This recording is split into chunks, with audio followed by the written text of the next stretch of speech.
नमस्कार, आप सभी का रुद्र चंडिका चैनल में। आज हम आप सभी को एक ऐसा पद्धति बताने वाले हैं जो कि हम हमारे जो दूसरा चैनल था शिवादि शक्ति जर्नी टुवर्ड्स स्पिरिचुअलिज्म, उसमें हमने एक बार वीडियो के माध्यम से उसको दिखाया था। और बहुत सारे ऐसे हमारे जो सब्सक्राइबर हैं उनको हमने कई बार इसको बताया भी है, किसी किसी को वीडियो कॉल पे भी हमने बताया है कि आप जो है आप कैसे आप अपने बैठ कर एक ध्यान के माध्यम से आप पता कर सकते हैं कि कहीं आपका कोई कुंडलिनी ब्लॉक है, कोई आपका चक्रा ब्लॉक है। बहुत ही आसान तरीक़ा से ये बात किसी किसी को एक आश्चर्यजनक लग सकता है कि कैसे मंत्र के माध्यम से हम पता कर सकते हैं। देखिए, मंत्र के माध्यम से आप वास्तविकता में सब कुछ पता कर सकते हैं। आपके शरीर में क्या क्या हलचल हो रहा है, कैसी आपकी शरीर में परिवर्तन हो रही है, कैसी चेंजेस हो रही हैं। मैं बहुत कम समय में आपको इसका पद्धति बता देता हूँ। देखिए, बहुत सारे लोगों का ये हमारे पास ईमेल आता है कि हमने अनुष्ठान किया है, चाहे वो नवार्ण मंत्र का हो, सिद्ध कुंजिका का हो, या फिर हनुमान चालीसा का हो, या फिर कोई भी बड़े माता कालिका की कवच का हो, कोई चंडी कवच का हो। तो उसके बाद अचानक ही हमारे पीठ में दर्द शुरू हो जाता है, घुटने दर्द करने लगते हैं, कमर में दर्द करने लगते हैं। मैं ये बात कहना चाहूँगा कि ऐसे बहुत सारे महानुभव व्यक्ति ये कहते हैं कि कुंडलिनी के साथ शरीर का कोई पीड़ा का कोई संबंध नहीं है। लेकिन मैंने ऐसे कई 100-200 लोगों के जीवन में ऐसे परिवर्तन होते हुए देखे हैं, और उनको हमने पूरी तरह से एक प्रकार की चेक भी किया है, सही भी किया है। और कहीं न कहीं उनको सब कुछ मंत्र के माध्यम से, कुछ ज़्यादा इसमें कुछ बड़ी बात नहीं होता है। आप खुद घर में बैठ के कर सकते हैं। और कहीं न कहीं मैं आपको एक वार्निंग देना चाहूँगा कि मैं बहुत सारे लोगों को मेरे देख रेख में मैंने उनको इस प्रकार से ध्यान के माध्यम से मैंने बहुत करवाया है, बहुत पहले। और कभी-कभी रिसेंटली मैंने भी एक जो बहन है उनका भी मैंने कहा था कि आप इस प्रकार से करिए, आपको फ़ील हो जाए। हालाँकि बात ऐसी है कि बहुत सारे लोग ऐसे जो मंत्र साधना करते हैं वो बिल्कुल भी उनको एक एहसास नहीं, एक अनुभूति नहीं कर पाते, क्योंकि वो इतने सारे मंत्र जप कर लेते हैं तो उनका अनुभूति नहीं होता है। इसके लिए क्या करना है, किसी भी दिन कर सकते हैं।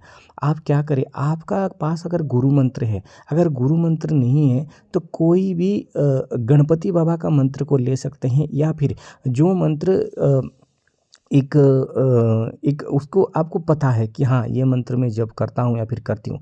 बस आराम से बैठे आप, सुखासन में आप आराम से, सीधासन में एकदम पूरा आराम से बैठे।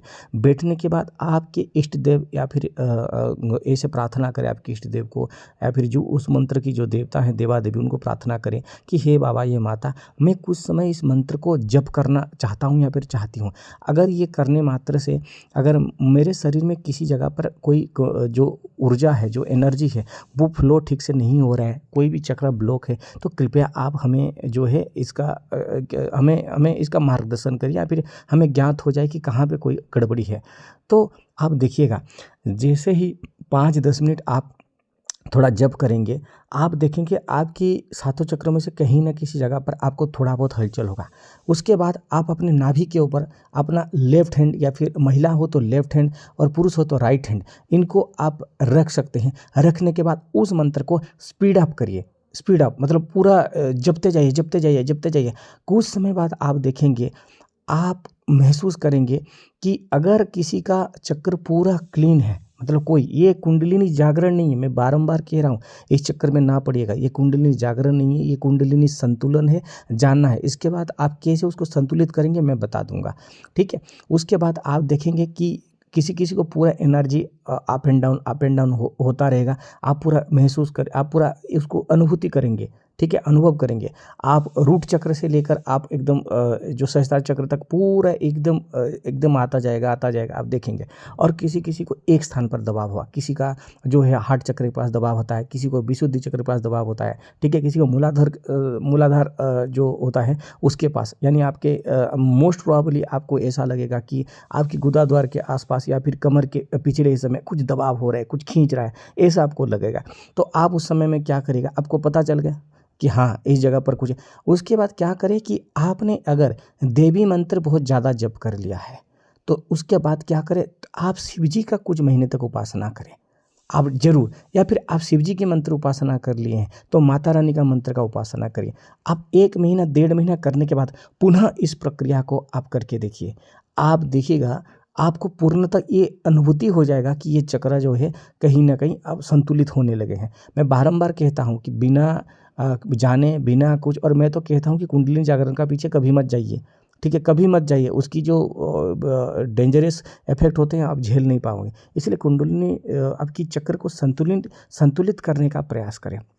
ये अगर हो जाता है, इसके बाद भी अगर नहीं होता है तो आने वाले मैं एक वीडियो में बताऊंगा कि आप अगर बारंबार साधना तपस्या ऐसे तप करके थक गए हैं, फिर भी आपको लगता है कि कहीं ना कहीं कुछ ब्लॉकेज है, तो आप इस पद्धति को करेंगे। लेकिन फिलहाल आप इस पद्धति को ट्राई कर सकते हैं। ढीला ढाला कपड़ा पहन के आप आराम से बैठिए। सूर्योदय के समय भी आप बैठ सकते हैं, सुबह सुबह, ठीक है, सायंकाल में बैठ सकते हैं। एक शांत जगह हो जहाँ पे आपको कोई डिस्टर्ब ना करे, केवल उस कमरे में या फिर जो गार्डन में हो, कहीं आपके कम से कम कुछ फीट तक जो है ना कोई व्यक्ति ना बैठा हो। शांत मन में बैठकर थोड़ा एकदम पहले ध्यान वगैरह करके आप कुछ मंत्र को मन ही मन जप करना शुरू कर दीजिए और देवी को प्रार्थना करिए कि हमें बता दीजिए कि बाबा हमें संकेत दे दीजिए बाबा माता कि कहाँ पे है। आपको लगता है ये एकदम आचार्य जी एकदम मामूली सा बात बता दिए, छोटा सा, आप एक बार करके तो देखिए। हमारे पास बहुत सारे ऐसे ईमेल आते हैं जो कहते हैं कि हमें विभिन्न प्रकार की साधनाएं करना है, लेकिन उनकी अगर ऊर्जा अगर संतुलित नहीं है तो उसके बाद साधना करने से कुछ लाभ नहीं। ऐसे बहुत सारे लोग आते हैं, एक दो नहीं, बहुत सारे लोग पहले कॉन्टैक्ट करते थे। आज भी बहुत सारे हमारे जान पहचान के लोग जो यहाँ पे भी हैं। और फिर मैं उनको बताता हूँ कि इस प्रकार आप घर में आप ट्राई करिए। ट्राई करने के बाद आप समझ जाएंगे कि कैसे आप अपने चक्र को कैसे बैलेंस कर सकते हैं मंत्र जप के द्वारा। ये बहुत बड़ी चीज़ है। आप एक बार करके देखिए, आपको पता चल जाएगा कि इसे कैसे फल मिलता है, ठीक है ना। और मैं ये कहूँगा कि लास्ट टाइम पता नहीं उस चैनल में अभी वीडियो है कि नहीं, मैंने उसको शायद पूरा वीडियो में वर्णन करके ही दिखा था लाइव सेशन में कि कैसे आप करेंगे। कोशिश करूँगा कि एक बार इसकी मैं एक वीडियो बनाकर मैं आपको बता दूँ ताकि आप इस चीज़ को जान पाए। जय माई।